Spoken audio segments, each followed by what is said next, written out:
Welcome back dear students. और last video में हमने डिस्कस किया था लीनियर क्यू के बारे में, और उसमें जब हम इंसर्शन करेंगे तो कौन सी कंडीशंस का ध्यान रखना है उस बारे में हमने डिस्कस किया था। एंड आज हम बात करेंगे कि लीनियर क्यू में यदि आपको डिलीशन ऑपरेशन परफॉर्म करना है तो हमें कौन सी कंडीशंस को माइंड में रखना होगा और कैसे हम डिलीशन करेंगे। तो जैसा कि हम जानते हैं कि जो हमारी लीनियर क्यू होती है उसमें दो एंड्स होते हैं, एक होता है फ्रंट और दूसरा होता है रियर। ठीक है, फ्रंट के लिए मैंने यहाँ एफ लिखा है एंड रियर के लिए आर।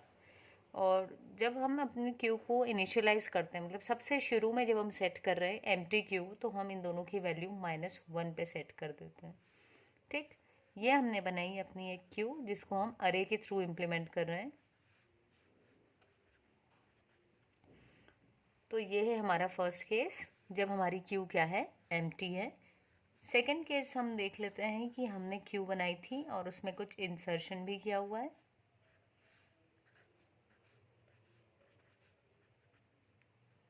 ठीक, तो इसमें भी पहले फ्रंट और रियर -1 पे थे। जैसे ही हमने पहला एलिमेंट इंसर्ट किया तो हमने लास्ट वीडियो में भी डिस्कस किया था कि जब फर्स्ट एलिमेंट इंसर्ट होगा तो फ्रंट और रियर दोनों ज़ीरो पर आ जाएंगे।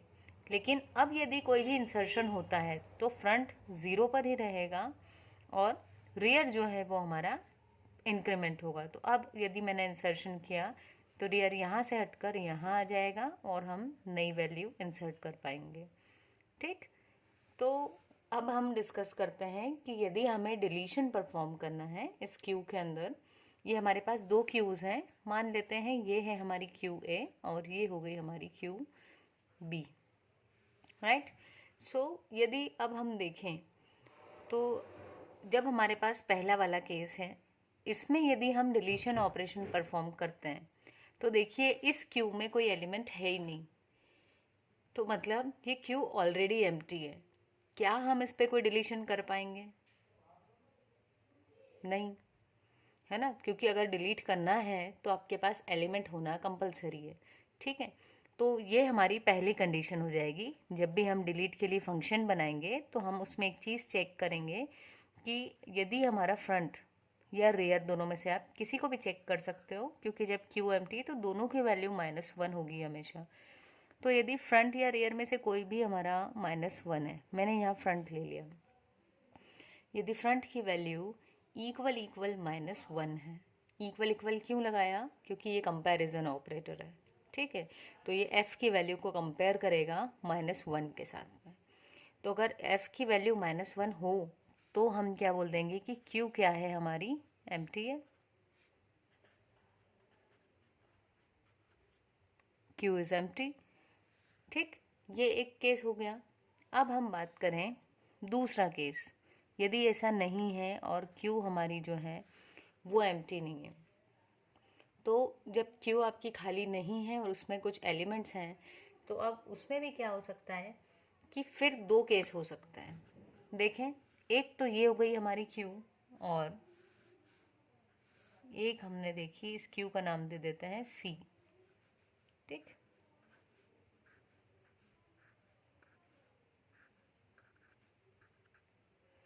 इस क्यू में मैंने एक एलिमेंट इंसर्ट किया था 10। ठीक, उसके बाद में फ्रंट और रियर दोनों यहाँ आ गए थे। ठीक है, फिर मैंने दूसरा एलिमेंट इंसर्ट किया था 20, रियर यहाँ आ गया, लेकिन उसके बाद मैंने डिलीशन परफॉर्म किया। तो डिलीशन हमेशा किस एंड से होगा? फ्रंट एंड से होगा। ठीक है, इंसर्शन जब होगा तो रियर आगे बढ़ेगा और वैल्यू इंसर्ट होगी, लेकिन जब डिलीशन होगा तो हम जो फ्रंट वाला जो अपना एक एंड है वहाँ से वैल्यू डिलीट होगी और फ्रंट आगे बढ़ जाएगा। ठीक है, तो यदि हम इसको डिलीट करें तो फ्रंट क्या होगा? इंक्रीमेंट हो जाएगा। तो फ्रंट इंक्रीमेंट हुआ, कहाँ आ गया? इस वाली लोकेशन पर। यहाँ से फ्रंट हट गया और वैल्यू भी डिलीट होगी। तो अगेन हम देखें तो फ्रंट और रियर दोनों सेम पोजीशन पे हैं और किसको पॉइंट कर रहे हैं? इंडेक्स 1 को। ठीक है, तो अब ये वाला केस तो हम डिस्कस कर चुके थे क्यू एम्प्टी का। ये हमारे दूसरे दो केसेस आए। दूसरे केस में क्या हुआ एक में हमारे पास में फ्रंट और रियर अलग अलग लोकेशन पे है और दूसरे केस में फ्रंट और रियर दोनों सेम पोजीशन पे है। तो फ्रंट और रियर जब भी सेम पोजीशन पे होंगे तो इसका एक ही मतलब होगा कि आपकी जो पूरी क्यू है उसमें सिर्फ एक ही एलिमेंट। इस चीज़ पे आपको ध्यान देना है। देखो, जब मैंने पहला एलिमेंट इंसर्ट किया था तब भी क्या हुआ था, फ्रंट और रियर दोनों -1 से 0 पर आ गए थे। उस केस में भी सिर्फ 10 ही था इस क्यू में और कोई नहीं था। लेकिन जब 20 आया तो हमारा रियर आगे आ गया था। ठीक है, तो फ्रंट और रियर की वैल्यू अलग अलग हो गई थी। बट जब मैंने 10 को डिलीट किया तो अगेन फ्रंट आगे बढ़ा और अब देखिए फिर से फ्रंट और रियर की वैल्यू सेम हो गई है। तो हमेशा एक चीज़ याद रखिएगा कि जब भी फ्रंट और रियर की वैल्यू इक्वल है इसका मतलब है कि आपकी जो क्यू है उसमें सिर्फ एक एलिमेंट, वो किसी भी लोकेशन पे हो सकता है। ठीक, तो क्यू में यदि एक ही एलिमेंट है और मैं इसको भी डिलीट कर दूं तो क्या होगा। ये थी आपकी क्यू, इसमें पहले हमने 10 डिलीट कर दिया, अब सिर्फ 20 बचा है और इसको भी हम डिलीट करने वाले हैं। तो क्या होगा, 20 भी जब डिलीट हो गया, जो सिंगल लास्ट मतलब एक ही एलिमेंट था वो भी यदि डिलीट हो गया तो अब क्या होने वाला है, अब आपकी क्यू एम्प्टी हो जाने वाली है ना। ठीक है, तो अब हम इसकी कंडीशन लगाते हैं, देखें ज़रा।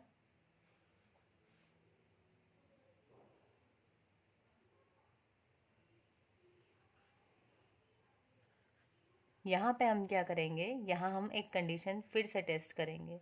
कौन सी, फ्रंट इक्वल इक्वल रियर वाली, कि यदि फ्रंट और रियर दोनों इक्वल हैं इसका मतलब आपकी क्यू में सिर्फ एक एलिमेंट है बेटा। आपको इस चीज़ का ध्यान रखना है कि यदि फ्रंट और रियर दोनों की वैल्यू सेम है इसका मतलब हमारी क्यू में सिर्फ एक एलिमेंट है। और अब यदि हम क्या करने वाले हैं, उस एलिमेंट को भी यदि डिलीट करने वाले हैं तो क्यू क्या होने वाली है आपकी, एम्प्टी। ठीक है, तो क्या करना है, सबसे पहले हमें देखें हम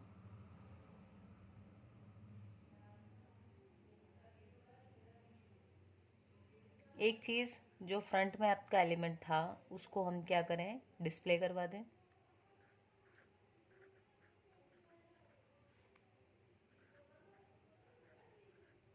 इसकी कोडिंग में एक वीडियो लेके आऊँगी नेक्स्ट, उसमें हमारा इंसर्शन डिलीशन पूरा जो है कोड रहेगा C++ में और उसको हम ड्राई रन करके देखेंगे।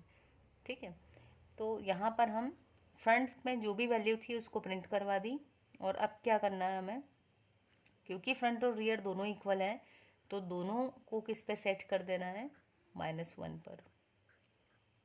और हम ऐसा क्यों कर रहे हैं, क्योंकि इकलौता एलिमेंट था उसको आपने डिलीट किया तो क्यू एम्प्टी हो चुकी है अब। और क्यू एम्प्टी की कंडीशन हमेशा क्या होती है, फ्रंट और रियर इक्वल्स टू -1। तो हमने वही कर दिया, फ्रंट और रियर को हम फिर से कहाँ ले आए, -1 पर। ठीक, और यदि ऐसा नहीं है इसका मतलब है कि हमारी जो क्यू है उसमें यदि फ्रंट और रियर दोनों एक पोजीशन पे नहीं है, मतलब कुछ इस टाइप का केस है, अलग अलग लोकेशन पर है फ्रंट और रियर। तो अगर ऐसा है तो उस केस में क्या होना है, उस केस में सिर्फ आपका फ्रंट पहले वैल्यू प्रिंट कर देंगे और फ्रंट को फिर आगे बढ़ा देंगे एक से। तो देखें एल्स में क्या किया हमने, cout a of f, front की वैल्यू को प्रिंट करवा दिया और फ्रंट को एक से इंक्रीमेंट कर दिया। That's it. एक चीज़ और, कई बार हम ये सोचते हैं कि प्रोग्राम यदि यही सही है तो अगर हमने कुछ दूसरे तरह से बना लिया तो वो गलत है, लेकिन ऐसा नहीं है। आप एक प्रोग्राम को डिफरेंट तरीक़ों से बना सकते हैं और सारे प्रोग्राम यदि आपने लॉजिक सही लगाया है तो सही तरीके से चलेंगे। तो हम ऐसा नहीं बोल सकते कि अगर मैंने ये कोड लिख दिया है तो यही कोड चलेगा, सिर्फ दूसरे कोड नहीं चलेंगे, ऐसा नहीं है। एक प्रोग्राम को बनाने के मल्टीपल वेज हो सकते हैं। ठीक है, तो यदि हम इसको इन शॉर्ट एक बार फिर डिस्कस करें तो देखिए, जब भी क्यू को हम डिलीशन परफॉर्म कर रहे हैं तो हमारा सबसे पहला काम है कि हम चेक करें कि क्या हमारी क्यू पहले से एम्प्टी है, क्योंकि यदि कोई चीज़ पहले से खाली है तो उसमें आप डिलीशन कर ही नहीं सकते, नॉट पॉसिबल। ठीक, तो उसकी कंडीशन क्या होती है क्यू खाली की, कि फ्रंट इक्वल्स टू -1 होगा। ठीक है, तो ये चेक कर लिया, अगर ट्रू है कंडीशन तो क्यू एम्प्टी प्रिंट होकर के हम यहीं से बाहर हो जाएंगे इस फंक्शन से। लेकिन अगर आपकी क्यू खाली नहीं है तो अगेन दो केसेस हो सकते हैं। एक केस हो सकता है कि आपके पास क्यू में एक से ज़्यादा एलिमेंट्स हों, और दूसरा केस हो सकता है कि क्यू में सिर्फ एक ही एलिमेंट हो, और वो एक एलिमेंट 0 से लेके साइज -1 के बीच में कहीं पर भी हो सकता है। यहाँ कंफ्यूज मत होइएगा आप, ठीक है।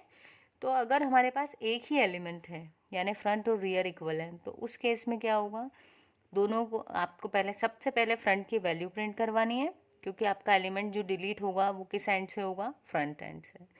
तो फ्रंट को आपने डिस्प्ले करवा दिया, और फिर फ्रंट और रियर दोनों को -1 सेट कर दिया, क्योंकि यदि एक ही एलिमेंट था उसे भी हम डिलीट कर रहे हैं, तो क्यू क्या हो जानी है हमारी, एम्प्टी।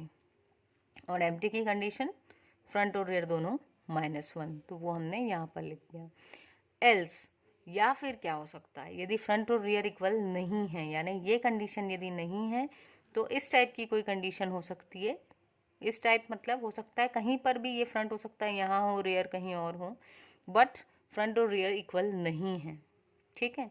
और यदि फ्रंट और रियर इक्वल नहीं है, इसका मतलब फ्रंट से आप डिलीट करने के बाद फ्रंट को आगे बढ़ाना है आपको। तो वही चीज़, फ्रंट में जो वैल्यू थी उसको प्रिंट करवा दिया हमने, और फिर क्या किया हमने, फ्रंट को एक से इंक्रीमेंट कर दिया। तो आई थिंक आपको समझ में आया होगा जो हमने डिलीशन ऑपरेशन देखा। फिर भी यदि कोई डाउट रहा हो तो आप कमेंट सेक्शन में पूछ सकते हैं, और यदि आपको वीडियो पसंद आई हो तो उसे लाइक करें और अपने फ्रेंड्स के साथ शेयर ज़रूर करें। एंड जिन्होंने चैनल सब्सक्राइब किया है, थैंक यू। और यदि आपने अभी भी चैनल सब्सक्राइब नहीं किया है तो please do subscribe the channel. Thank you.